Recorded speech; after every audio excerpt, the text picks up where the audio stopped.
I'm going to show a very brief video clip of an example of hypnosis inhibiting my ability to speak before I begin the introduction. Sorry, the hypnosis was inhibiting.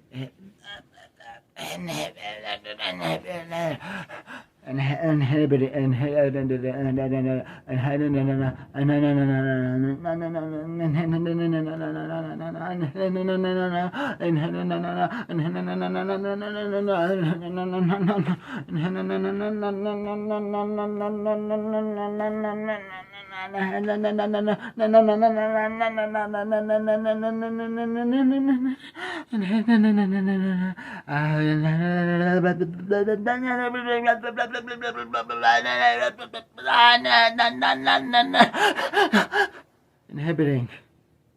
The video clip is extremely compelling evidence that hypnosis is inhibiting my ability to speak.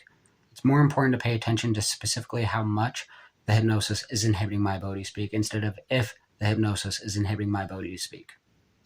To make the hypnotic commands less noticeable, most of the hypnotic commands were designed to only inhibit my ability to speak as much as my ability to speak could be inhibited without being too noticeable, and my ability to articulate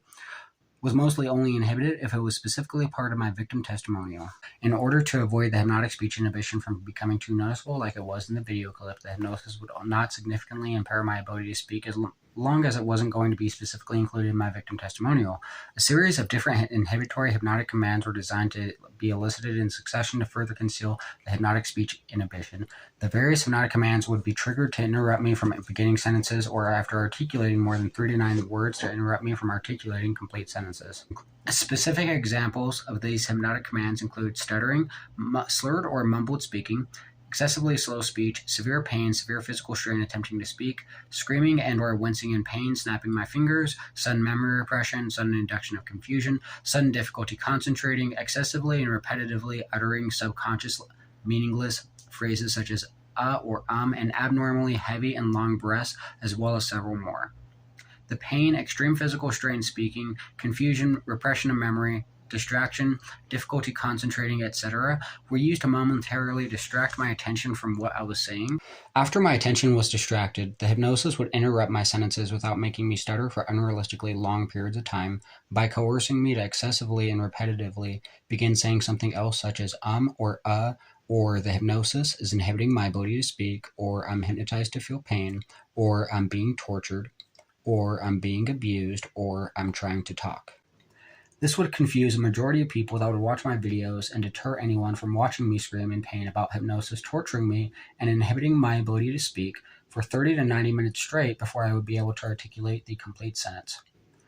To condition me to interrupt my sentences, I was hypnotized to not be able to finish articulating a sentence or a portion of a sentence until I would repeatedly snap my fingers in a forceful manner, as if cracking a whip, while yelling about being tortured and abused with hypnosis, and how hypnosis has been inhibiting my ability to speak. A hypnotic suggestion to inhibit my ability to speak until I would snap my fingers repeatedly was a method of conditioning me to experience pain and physical strain in speaking, because speaking is not a painful or physically strenuous behavior, so the physical stimulus of snapping my fingers was incorporated with speaking to condition speaking as a physically strenuous behavior.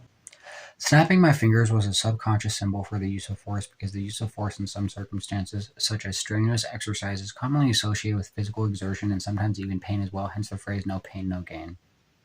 The hypnotic suggestion to experience excruciating pain and to repeatedly snap my fingers in order to speak was used to make me seem aggressive and angry by forcing me to raise my voice and yell about the hypnosis inhibiting my ability to speak before I was able to articulate the next sentence or the rest of a sentence, which was used to deter witnesses from watching my videos. The hypnotic suggestions were used to deter witnesses from watching my videos by forcing me to scream in pain about hypnosis torturing me and inhibiting my ability to speak for 30 to 90 minutes before I would be able to articulate a complete sentence of my victim testimonials or of criminal investigations. The hypnotic suggestions made me seem delusional by forcing me to contradict myself because I was able to talk about hypnosis inhibiting my ability to speak. The contradiction of talking about how I wasn't able to talk seemed delusional because it was a self-contradiction, except I was only able to talk about the hypnosis inhibiting my ability to speak and torturing me. My perpetrators needed to make me seem insane in order to discredit my victim testimonial, which is the reason why they needed to inhibit my ability to articulate complete sentences in order to make everything I attempted to explain seem delusional, and why they needed me to behave erratically while the hypnosis was inhibiting my ability to speak. Further information and a link to my victim statement report and criminal investigation report will be included in the description. Throughout the video, I'll be raising my index finger to indicate when any hypnotic suggestion or hypnotic command is being elicited without having to interrupt myself during my video.